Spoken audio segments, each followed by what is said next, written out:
When we left England in July of 1945, each crew of 10 was taken into a private room with a lieutenant colonel. And raise your right hand, and he had a Bible on the table. And they said, you will not talk about, speak to anybody about anything, give them a hint of what you did for 40 years. That was to protect the people that were underground people in Europe, that their relatives wouldn't be shot, killed, because they were related to the person that helped defeat Germany. The repercussions were, would you like to spend the rest of your life in Leavenworth or be shot?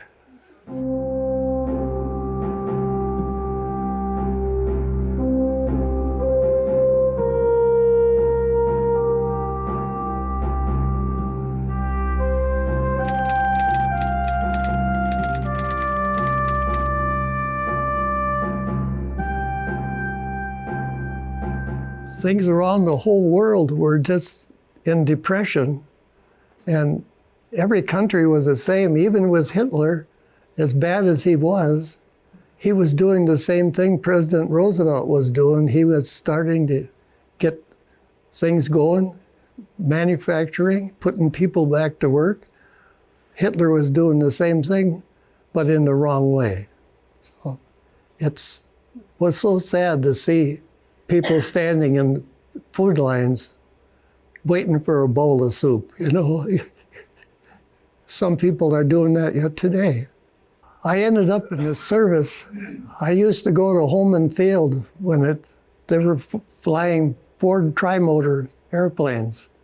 And I was hanging around there, and we were really, really poor, but I had saved money from selling newspapers, and I had $10 in my pocket.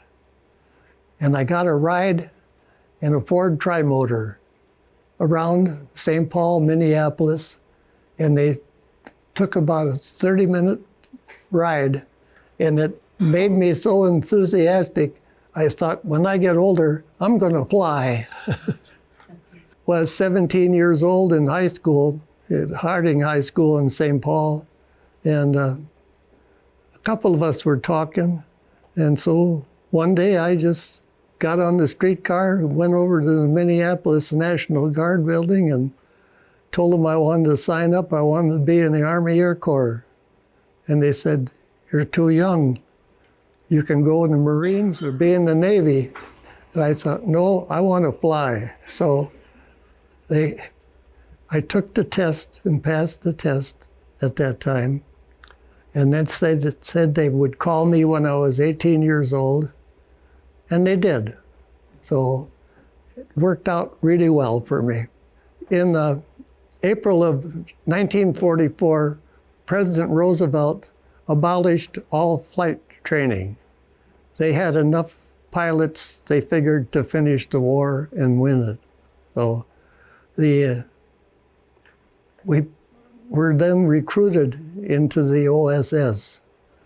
The OSS is the Office of Strategic Service, and there was only two bosses of the OSS, President Roosevelt and General Donovan. That was all. We were no one else to answer to. It was quite an occasion. We were sworn to secrecy for everything that we did. We were told not to talk to anybody about what we did, what went on, or any incident that we knew of. Went to school. It's like 12 hours a day learning languages, and learning how to eat European style, how to smoke European style, your actions of what you do is so critical that if you make an error, you're dead. For instance, we're all right-handed, or most of us are right-handed. You take a fork and put it in your left hand and a knife in your right hand. And then when you get done cutting your meat in small pieces, you switch hands. You put your knife in your other hand, and your fork in your right hand. If you did that in Europe, you're a dead man. Operation Carpetbagger was supplying the underground in Europe with weapons and material that they could use to harass the Germans. For instance, when we dropped some supplies in a container that held 300 pounds with a bumper on the bottom and a parachute on the top, so it wouldn't break things up, there might be dynamite to blow up railroad tracks, blow up a telephone pole, just to harass them. And it might be a bazooka, it might be a pistol. We had throwaway pistols that held 7 shots, just made out of sheetrock and sheet metal, and you throw it away when you get done.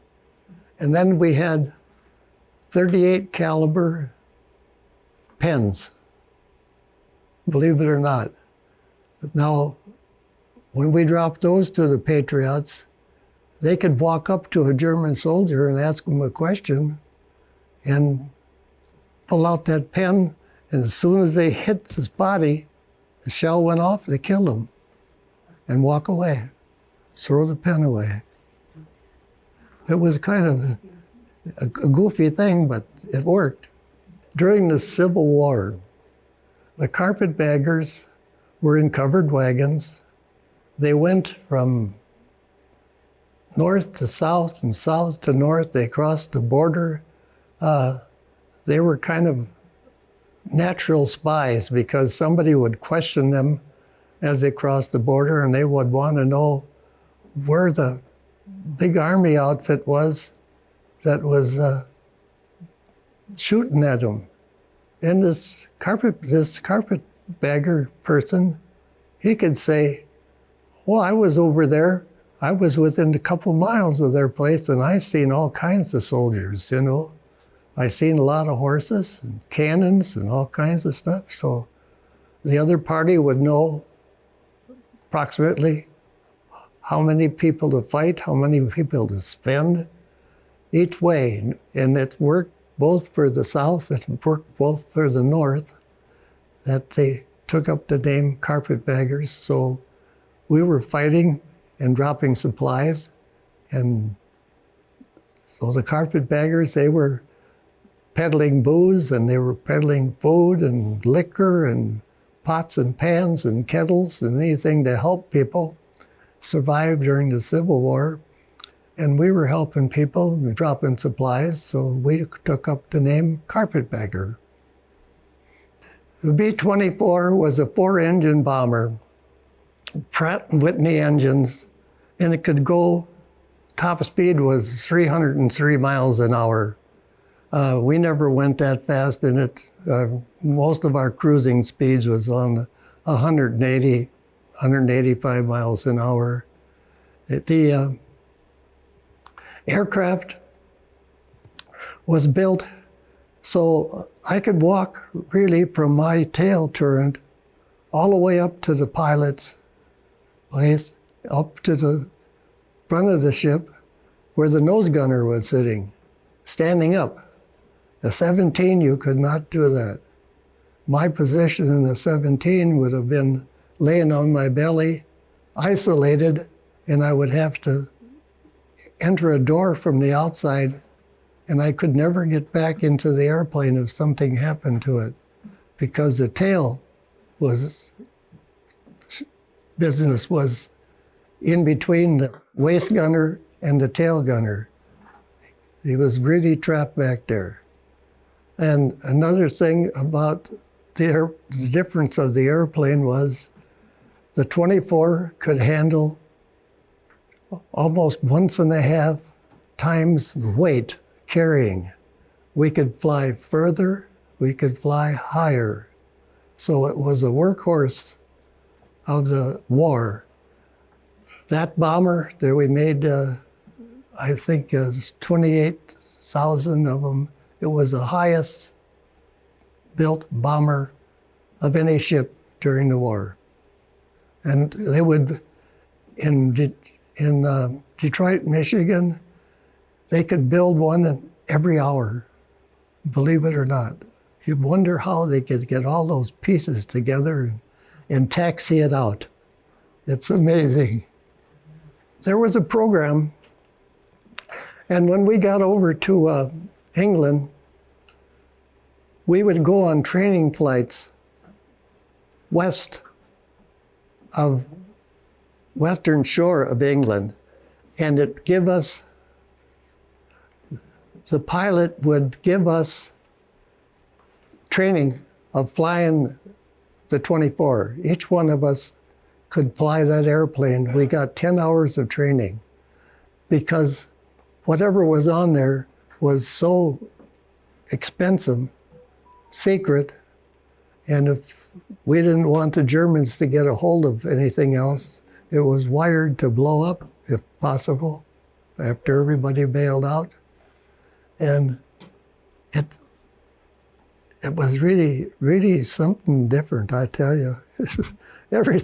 Everything we did was different, you know.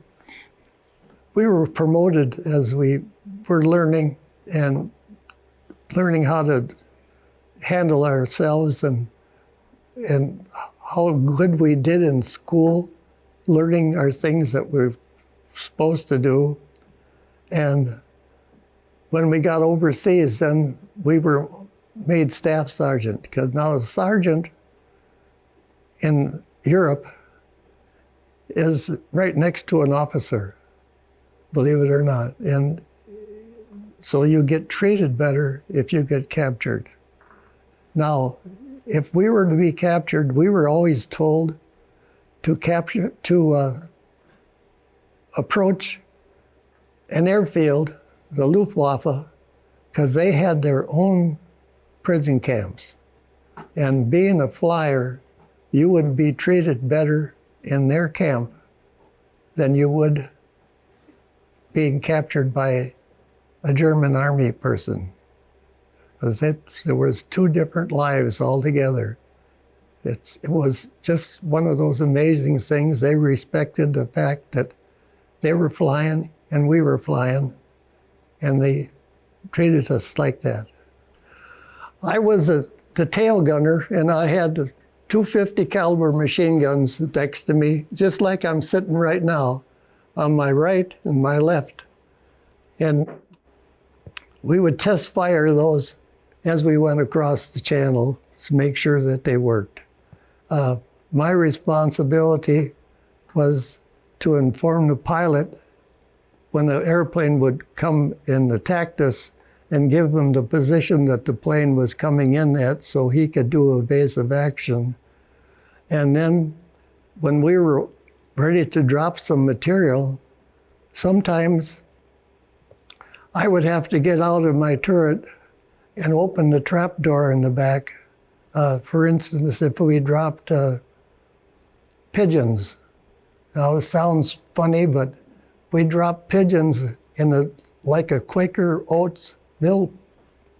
oatmeal box, and had the small parachute on it with a barometric fuse that exploded the parachute on the box and dropped the pigeon safe on the ground to the Patriots so they could send messages back to England, to our base.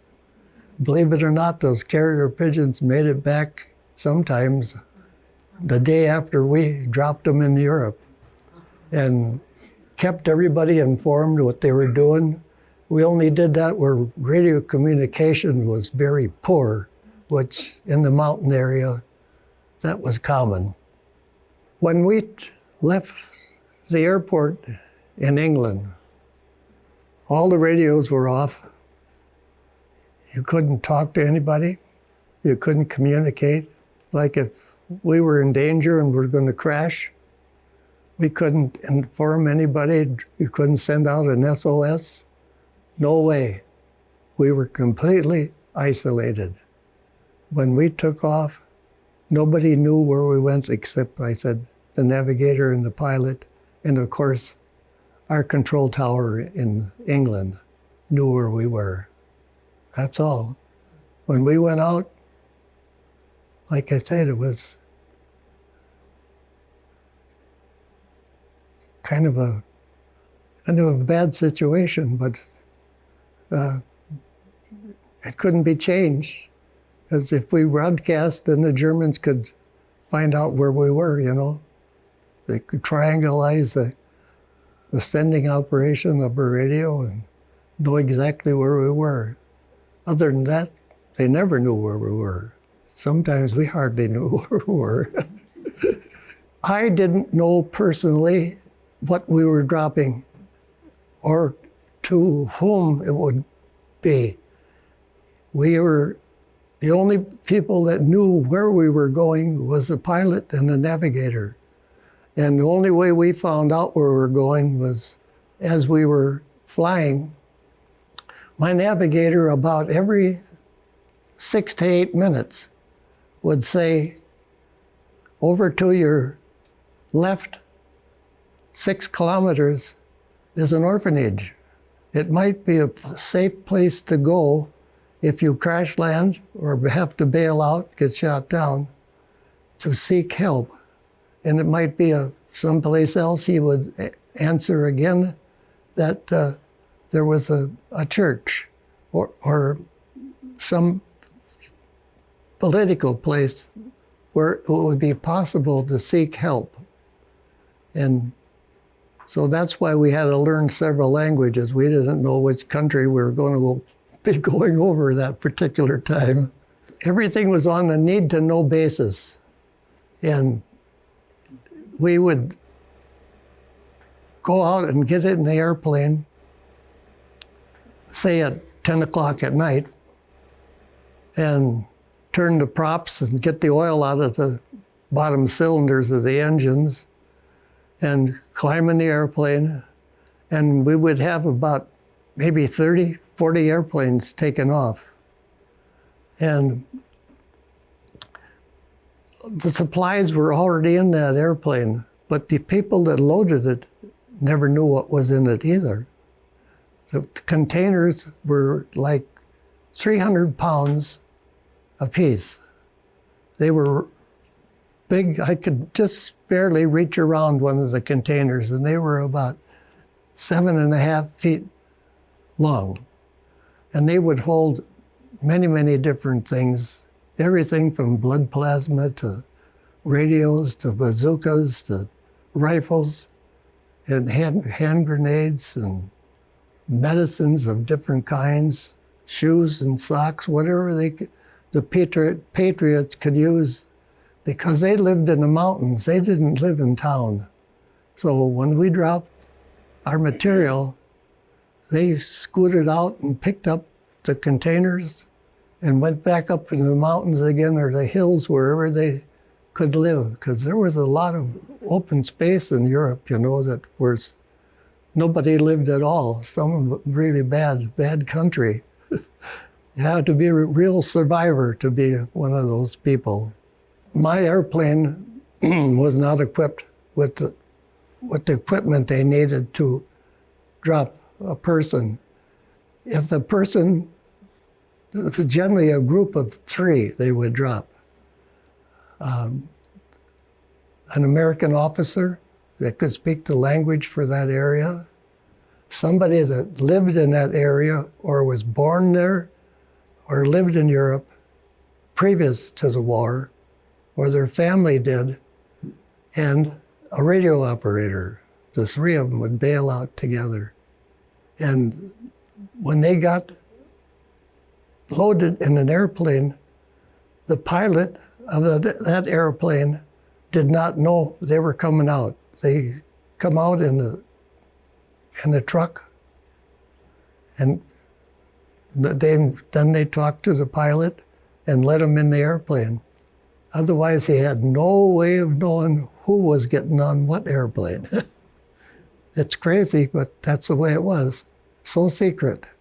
Some missions were like only 6, 7 hours. Some were 10, 11. We had enough gas to last that long. I've flown over as far so I could see Switzerland with all the lights on during the war. It looked like New York City. I've flown as far as Russia. I had Russian ID, everything to be recognized there in case we had to stop over and get some gasoline or maybe lost an engine and couldn't make it back to England again. And I talked to people that did land in Russia, and they said it was really, really bad. They were our allies, but they didn't treat us like their allies. They said when the Americans landed their airplane there, they were isolated by their airplane. They had to stand guard over it so the Russians couldn't get it. They didn't even get to go to a barracks. They even hesitated to feed them, although they were supposed to be fighting the Germans the same as we were. It didn't make sense. They didn't cooperate at all. Sweden was a neutral country. So when we flew to Norway to help Norway out, sometimes our planes would land in Sweden. The Germans also landed in Sweden. Everybody got their own airplane.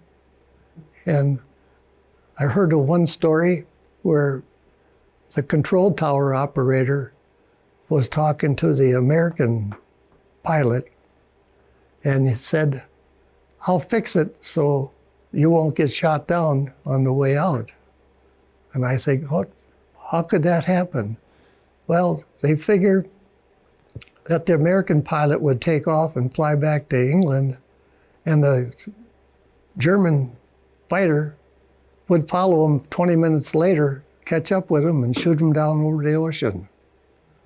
Imagine that.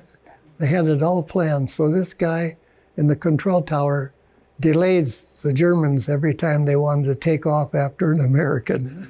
And it worked out really well for us. And we had a secret base in Norway that, with a secret room with a radio operator in it, and that still stands today. That room still stands, and it's open for inspection by the public. It's really something. We didn't lose a lot of men because flying at night, the Germans weren't really afraid of a separate airplane flying all by itself.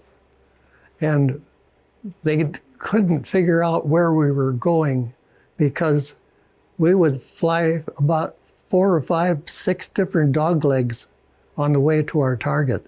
So there was no direct heading where we were going to drop the supplies. And flying so low, they couldn't get a fighter plane underneath us to shoot us down. But the ground fire, sometimes we get some rifle shots through the airplane. And the aluminum on a B-24 or a 17 was so thin. Imagine it, a paper matchbook, how thick it is. A BB gun could shoot it right through the side of the airplane. No protection at all. We didn't have any flak jackets or helmets or not a thing. No ear protection at all for the noise, because it was noisy as the devil. I'm 100% deaf in my right ear, about 45% in my left ear. There was one particular trip we made, and I didn't know where we were going when we left the airport in England, but we ended up flying down the Danube River. And it's a crooked river. And we were flying like maybe 300 feet above the water on the river. And my pilot banked the airplane 90 degrees and following the river, and I looked out and up, and there's a castle. It's 500 feet above me at night. It scared me, I tell you, to look at something like that. And if we made a little error of 500 feet, we could have hit it, you know. My pilot was the greatest guy and so responsible, and he could handle that airplane like almost when we come back and landed. He was such a good pilot, you would never know the wheels hit the ground. But it was amazing, you know, the little things that helped, what we could have to do to survive. And we learned to live off the land, eating roots and everything else. In my 45 caliber pistol, I even had shotgun shells, little pellets. If I went out someplace and I was hungry, and I could shoot a rabbit and fix it. It's amazing as the devil. I had a whole paper box of those, and somebody borrowed it when I had a demonstration, so I lost it. Even 2 months ago, I was in Anoka at the American Legion Club at one of their district meetings, and I had about 40 different things laying out on the table. Like all our buttons and the material were metal, and they were in 2 pieces. And if you take one and cut it off and tip it over, it's a compass. We had compasses so small you could stick in your belly button. It was for survival. We had maps of Europe that were topographical, printed on silk on 2 sides that the British made for us in 1944. And I've never seen anything printed like that. I've been offered up to $300 for the maps. It's really something. If one of our planes was shot down, we had airplanes that could fly into Europe and land almost on a baseball field. We had planes like even a little Piper Cub that take off after about 200 feet of taxiing and fly 45 degrees. So we could get in there and get them out. But there was a system in Europe, a rail trail of people that had a way to get you to Spain, get you to Denmark. Denmark was a good exit way to get out of Europe and back to England again, because we had boats, they had boats over there that would take out to a submarine and put the people back into London again and back to our base. Sometimes it took 2, 3, 4 months to do this because of the danger to the people that were doing it and the danger to the person that was trying to get back to Europe also. We were worth so much money. The training that we had was, you wouldn't believe. No way. I'd like to say something else too, that on my DD-214, which is our paper to get out of the service, there's nothing that says anything that I did. My records are 3 stories underground in Falls Church, Virginia. So everything is still secret. There's stuff that I can't talk about yet. I can talk about one thing that I haven't discussed with anybody as yet. If we got shot down in the Netherlands, they had these windmills with the blades, big blades turning. Each blade was a different color. Now, if the blade was down on one color, we had a system where we were informed if you crashed, that was safe to go to that windmill and maybe you could get help. If a ladder was standing outside of the windmill, that meant go to the second story after dark and stay there till you get help. That's something, we knew it right away that the war was over. It really made us kind of happy, you know. And then things completely changed, and we then switched over and dropped supplies for the prisoner of war camps, medicine and stuff, and food and medical supplies and what have you. And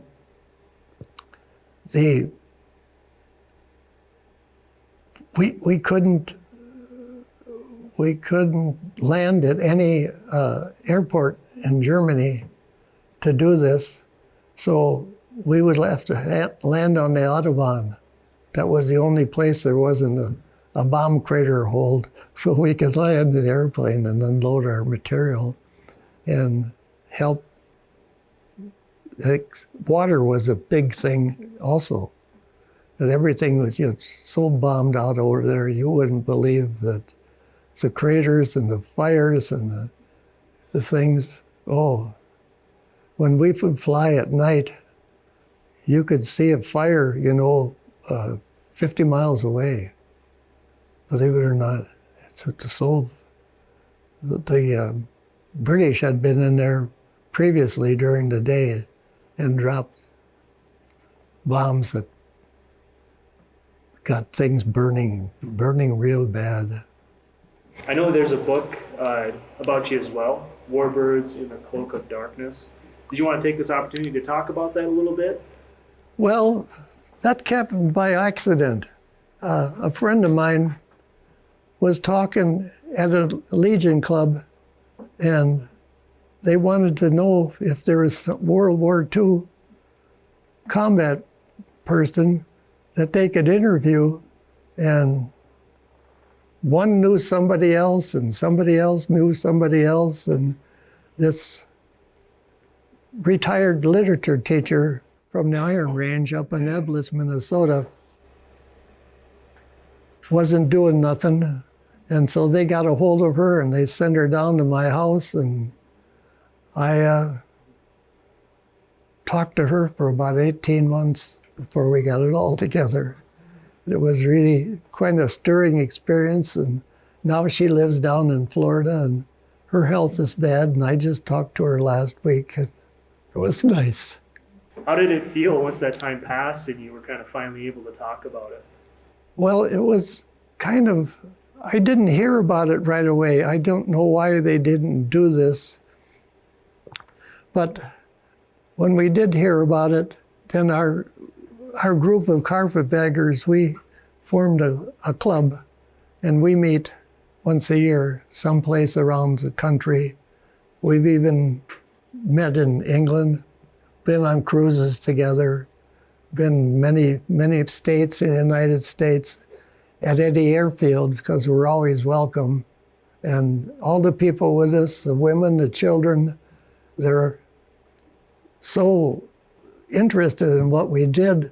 And they even, Air Force lets us climb up in the airplanes. Some of the women have set up in the cockpits of Hueys and C-130s and fighter planes and what have you. So it's been a liberal education in that manner, It was kind of good, yeah.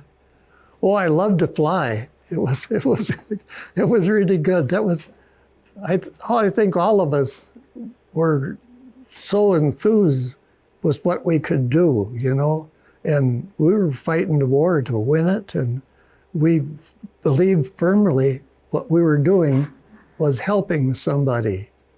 We never dropped a bomb, everything we did was humanitarian, even though it was a bombing mission, they called it a mission, but we never really meant to kill anybody. It was fascinating, and it made me feel good after the war when I was talking to other soldiers and people who'd been in the military, and they were so reluctant to talk about what they did because they killed people and they wanted to forget it. In my time, I've volunteered for the VA system for 35 years. And I decided when I got discharged, a lot of people helped me when I was young. And so I decided I would help other people. So that was my game. Yeah.